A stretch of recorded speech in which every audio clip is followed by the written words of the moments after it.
నీళ్లు నిధులు నియామకాలు స్వయం పాలన స్వరాష్ట్రం వస్తే మన ప్రాంతమంతా ఎంతో అభివృద్ధి జరుగుతుందని 1969లో ఉద్యమం జరిగింది. ఆ తర్వాత 1972లో చెన్నారెడ్డి గారు ప్రజాసమితి పార్టీ పెట్టి మరి 10 మంది ఎంపీలను గెలిచినా కానీ ఆ తర్వాత మరి దేశంలో కాంగ్రెస్ పార్టీలో విలీనం చేసి ఆ ఉద్యమాన్ని చల్లార్చినటువంటి సందర్భాలను కూడా చూసినాం. కానీ ప్రజల ఆకాంక్ష తెలంగాణ రాష్ట్రం సిద్ధిస్తేనే మన ప్రాంతాలు అభివృద్ధి జరుగుతాయి, మన పిల్లలకు ఉద్యోగాలు వస్తాయి, మన నిధులు మన ప్రాంతంలోనే ఖర్చు పెట్టుకోవాలని ప్రజల ఆకాంక్ష. ఎందుకంటే దగ్గర 65-70 సంవత్సరాల గోస, నీళ్లు లేవు, నిధులు లేవు. మరి గ్రామీణ ప్రాంతంలో పంటలు పండించాలంటే కూడా సాగునీరు లేనటువంటి పరిస్థితి, తాగడానికి మంచినీళ్ళు లేనటువంటి పరిస్థితి, చిమ్మన చీకటి కరెంట్ లేనటువంటి సందర్భాలు. మరి కేసీఆర్ గారు 2001లో ఉద్యమాన్ని ప్రారంభించి మరి ఉవ్వెత్తున సకల జనుల సమ్మె కానివ్వండి, వంట వార్పిడి కానివ్వండి, ఉద్యోగ సంఘాలు కానివ్వండి, లేకపోతే సంబంధ వర్గాలు అందరూ కూడా ఒక తాటి మీదకి తీసుకొచ్చినటువంటి ఏకైక నాయకుడు కేసీఆర్ గారు. ఆ రోజు అన్ని రాజకీయ పక్షాలు కూడా జై తెలంగాణ అనేటువంటి పరిస్థితికి వారు తీసుకురావడం. రెండోది పార్లమెంట్లో ఆ రోజు మరి ఇద్దరు పార్లమెంట్ సభ్యులు ఉంటే పార్లమెంట్ని స్తంభింపజేసి లాస్టుకు అమరణ నిరాహార దీక్ష ద్వారానే ఇది సాధ్యమవుతుంది అని చెప్పి తన ప్రాణాలను కూడా పణంగా పెట్టడానికి సిద్ధమైనటువంటి రోజు రేపటి రోజు.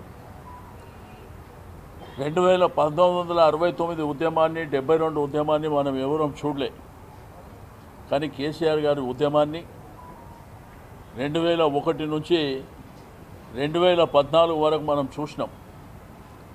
మరి ఆ ఉద్యమంలో అన్ని వర్గాల ప్రజలు, విద్యార్థులు కానీ, మహిళలు కానీ, రైతులు కానీ, సంబంధ వర్గాలతో పాటు ఉద్యోగులు, నిరుద్యోగులు అందరూ కూడా మరి ఆ యొక్క కార్యక్రమాలలో భాగస్వామ్యం జరిగి మరి కేంద్ర ప్రభుత్వాన్ని మీద ఒత్తిడి పెంచి తద్వారా వారి యొక్క అమరణ నిరాహార దీక్ష ద్వారా లాస్ట్ స్టేజ్లో హాస్పిటల్లో, నిమ్స్ హాస్పిటల్లో డాక్టర్లు కూడా చేతులు ఎత్తేసినటువంటి సందర్భంలో మరి కేంద్ర ప్రభుత్వం, అప్పుడున్నటువంటి మరి యూపీఏ ప్రభుత్వం మరి వెంటనే కేంద్రంలో ఉన్నటువంటి హోమ్ మినిస్టర్ చిదంబరం గారు మాట్లాడి తెలంగాణ రాష్ట్రం ఇస్తున్నామని చెప్పి ఆ రోజు అనౌన్స్ చేసినటువంటి సందర్భాన్ని కూడా మన కళ్ళారా చూసినాం.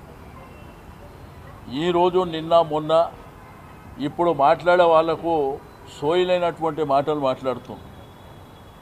అసలు తెలంగాణ రాష్ట్రమే లేకపోతే ఈరోజు పీసీసీ ఏదైతే కాంగ్రెస్ పార్టీ ఎక్కడిది, బీజేపీ పార్టీ ఎక్కడిది, లేకపోతే ఇప్పుడు తెలంగాణ ప్రభుత్వమే ఎక్కడిది అనేటువంటి విషయాన్ని కూడా వాళ్ళు మననం చేసుకోవాల్సినటువంటి అవసరం ఉంది.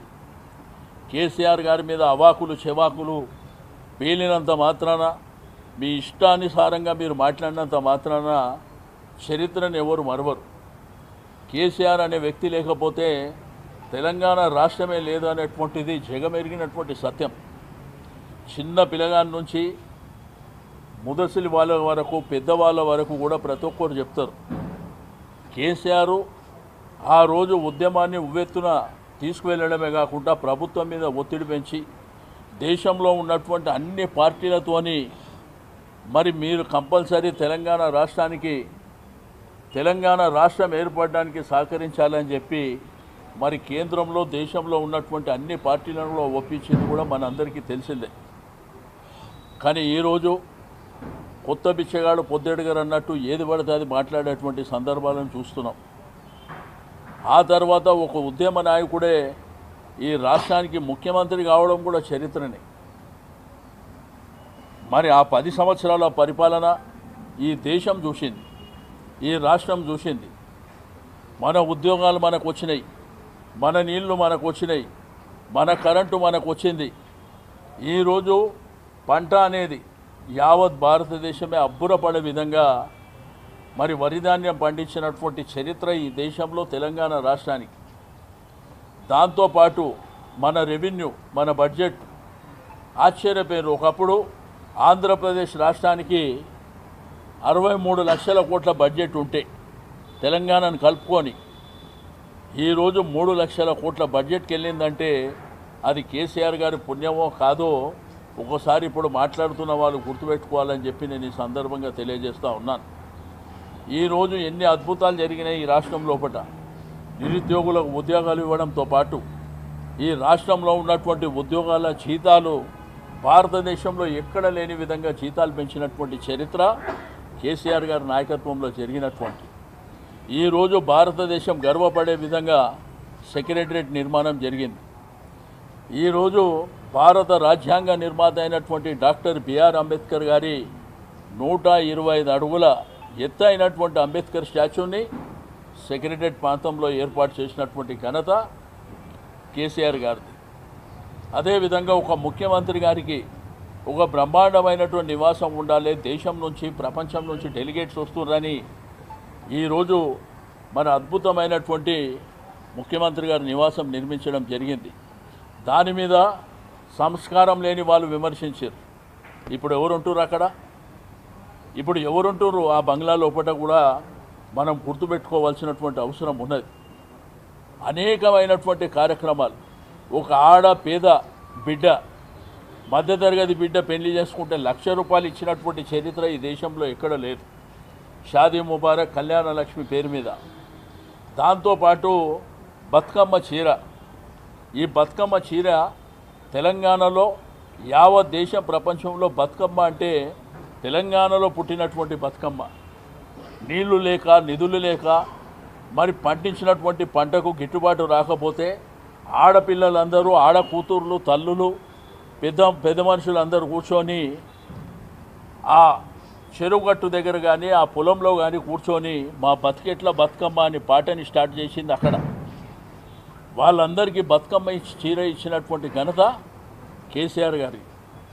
కానీ ఈరోజు ఇందిరమ్మ చీర, ఆ రోజు కేసీఆర్ చీర అని పెట్టుకోలే.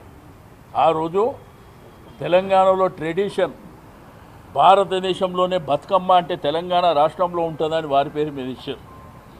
ఈరోజు హైదరాబాద్ సిటీలో